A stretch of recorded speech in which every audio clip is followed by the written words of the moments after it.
السلام عليكم ورحمة الله وبركاته شباب، معاكم اخويكم حذيفة والامريكي. للاسف دائما اقول لكم هذا الشيء في المقاطع اني من زمان قاطع عنكم، لكن يعني الحمد لله دائما ارجع لكم كذا وحركات. والله اني مشتاق لكم، مشتاق لليوتيوب، والصراحة يعني ما ادري ليش سحبت عليها، بس والله ودي ارجع، ودي انزل لكم مقاطع باستمرارية وكذا وحركات. لكن اليوم جايب لكم مقطع كذا سواليف كذا، قصة حلوة. بقول لكم قصة اسلام 4 من اخوياي يا شباب.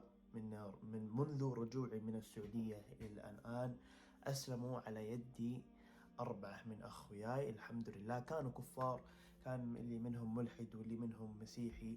وبقول لكم كيف القصة صارت، وكيف كيف كان حالي يوم رجعت من السعودية، كيف كان قربي للإسلام وكذا. فيلا يا عيال خلنا ندخل المقطع وإن شاء الله يعجبكم. ولا تنسون يا عيال تحطون اللايك وسبسكرايب والكومنت وحركات وكذا، وانشروا المقطع شباب. يلا خلنا ندخل. المهم يا شباب، اللي ما يعرفني خلينا نعرف على نفسي شوي، لاني من زمان ما عرفت نفسي عليكم كذا.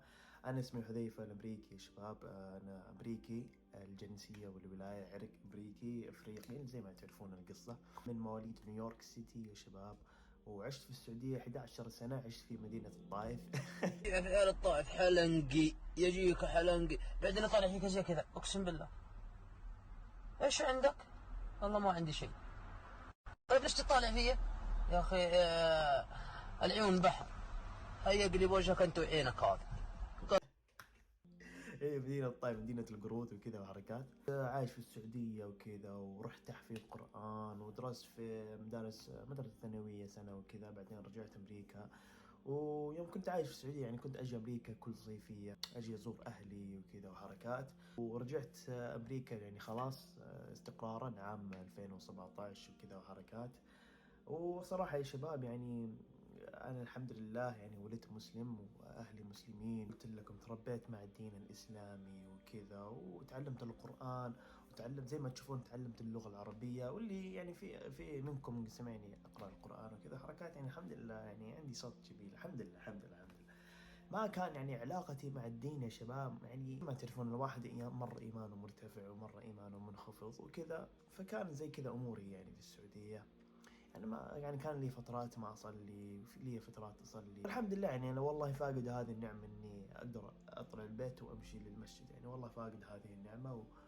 والحمد لله ما الواحد ما يفهم النعمة اللي هو فيه إلا ما ربنا يزيله عنه. فيا شباب يوم رجعت من السعودية لأمريكا، ودرست مدرسة ثانوية وكذا.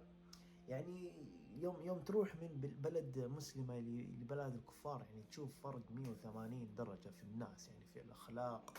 الحمد لله بيننا وبين المسلمين إننا إله واحد ومعروف هذا الشيء، وعندنا قوائم الدينية. بس يوم إنك تروح بلاد الكافر يا شباب ما فيه خلاص نهائيا، إلا إذا رحت مكان فيه مسلمين وتروح مدرسة مسلمة وكذا. بس أنا لا، رحت مدرسة public school. يوم دخلت المدرسة وكذا يا شباب ما كان لي أخويا نهائيا. أول ما دخلت الثانوية في أمريكا ما كان لي أخويا مرة، فهمتوا؟ حب أنا الحمد لله إنسان حبوب. أقدر أتعرف على ناس يكون عنده أصدقاء سهل، شيء سهل عندي الحمد لله. فتعرفت على كم شخص وكذا. كان لي أصدقاء عدد كويس كذا.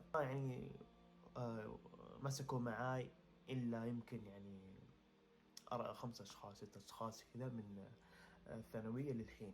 ما أعرف إلا يمكن 4 أو 5 كذا من المدرسة. واللي أعرفهم كلهم راحوا، واللي راح خلاص مشوا بحياته وكذا. هذا الشيء الناس يعرفون. أخوياك من الثانوية ما بيبقى معاك إلا يمكن 2 3 4 كذا. فيا شباب أنا يوم مني في الثانوية وبتعرف على الناس وكذا ما أقدر بس عشان يقبلوني الناس ما كنت أظهر إسلامي. مثلا كيف ما كنت ألبس ثوب كثير، ما كنت أصلي في وسط الناس، أو أتكلم عن الدين وكذا. كنت أبغاهم يقبلوني، فهمتوا؟ كنت أبغى إنهم يقبلوني وأصير أخويهم وكذا. في يوم منهم يسألوني أنت مسيحي أو مسلم؟ قلت مسلم. فسبحان الله يا شباب الكثير في كفار في أمريكا معجبين في الدين الإسلام، معجبين فيه ويبغون يعرفون إيش هي وكذا. عندهم نظرية ان الدين الاسلام ارهابي ومدري كيف وخراب، وتعرفون من هذا الخرابيط متأثرين في الافلام. اني تخرجت من الثانوية صراحة يا شباب. يعني كان معاي اخويا، يعني بالنسبة لامريكا اخويا يعني كويسين، بس بالنسبة للدين وكذا يعني اصدقاء سوء مرة نهائي، يعني مرة فل اصدقاء سوء. توب فهمتوا؟ توب اصدقاء سوء مرة. جلست معهم وكذا، يعني كان يعني أنا كنت مرة إنسان غير في وقتها، كنت يعني عايش الحياة الأمريكية، يعني اللي فاهم فهمتوا؟ وما أبرئ نفسي إن النفس لأمارة بالسوء يا شباب. كنت أيامها يعني أشرح لهم الإسلام كذا شوي يعني صار أشوف هذه الفروق. شو وأنا أصلا داخلي جوتي أصلي يعني أحب الدين، مرة أحب الدين وأعشق الدين وكذا، لكن اللي حوالينك يعني يحاولون يعني يغيرونك، فهمت؟ بس انت لازم تكون انت كشخص، انت من يعني انت مسلم، هذا الشخصية. كنت اشرح لهم على الدين الاسلامي وكذا، وكان عندي خوي ما بذكر اسمه، لكن نقول اسمه عادل، فهمتوا؟ وهذا عادل يا شباب، هذا الصديق الاول اللي اسلم على يدي، اللي هو عادل. وعادل يا شباب كان ملحد مرة قوي، يعني ملحد يا رجال، أسوأ نوع من الملحد، اللي هو إيش؟ اللي هو يسب الإله ويسب ويدعو أنه هو إله.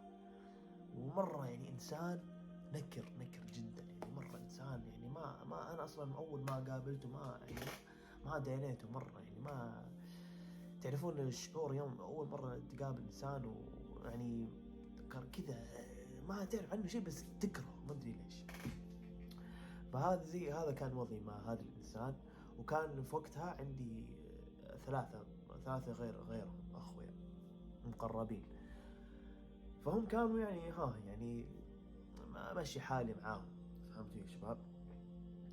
ولازم أذكركم هذا الشيء، إن وقتها يا شباب يعني يوم يعني كنت أصلي هنا وكنت أدعو الله دائما إنه يرزقني خليل. هذا خلوها بذهنكم، إني كنت أدعو الله دائما إنه يرزقني خليل واحد أقدر أصلي معاه، أقدر أتناقش معاه بالدين، أقدر يعني نقرب بعضنا إلى الله. فهذا خليها في بالكم يا شباب، لأن القصة يعني سبحان الله عجيب جدا، قصة عجيبة جدا يا شباب.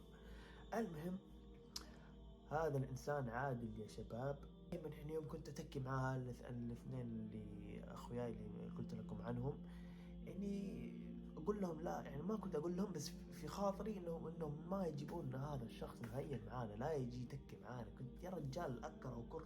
صار له موقف في أمريكا إنه واحد طلق عليه بالسلاح وصاب. بعدت نفسي معاه نهائيا، قلت مرة ما أتكي معاه هذا الشخص، مرة ما أتكي معاه. وفي نفس الوقت هو ولا من الاثنين اخويانا خلينا نسميه يحيى هو الحين الحمد لله هذول ما ابغى افضح شيء.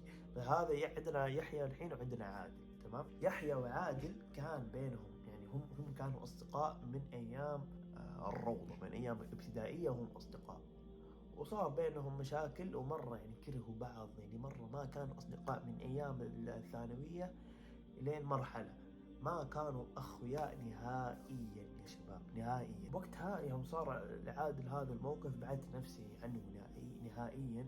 والخوي الثالث في القصة نقول اسمه نادر، خلنا نقول اسمه نادر، تمام؟ اسمه نادر. ونادر يعني شوف، نادر ويحيى وعادل هذول أصدقاء من أيام الطفولة، فهمتوا؟ أنا الجديد اللي في الشلة، فهمتوا يا شباب؟ فكان يعني يوم كنت أتكي، خلنا أذكر لكم إن أيام يوم كنت أتكي مع شو اسمه مع عادل، كان دائما يشغل مقاطع عن الإلحاد وعن الفضاء ومدري وش الفضائيين وكيف يكون في إله ومدري وش، ويقول إن أنا إله. وكنت أنا ماسك نفسي ما أبغى أسوي مشاكل لأني ما أعرفهم، يعني ما أعرفهم مرة، يعني ذيك المعرفة. فقلت لهم عن السلاح ومدري وش، وبعدت نفسي عنهم نهائيا عن عادل نهائيا. ثم يا شباب وخلنا أقول لكم بين هذه المراحل أدعو الله إنه يرزقني صاحب،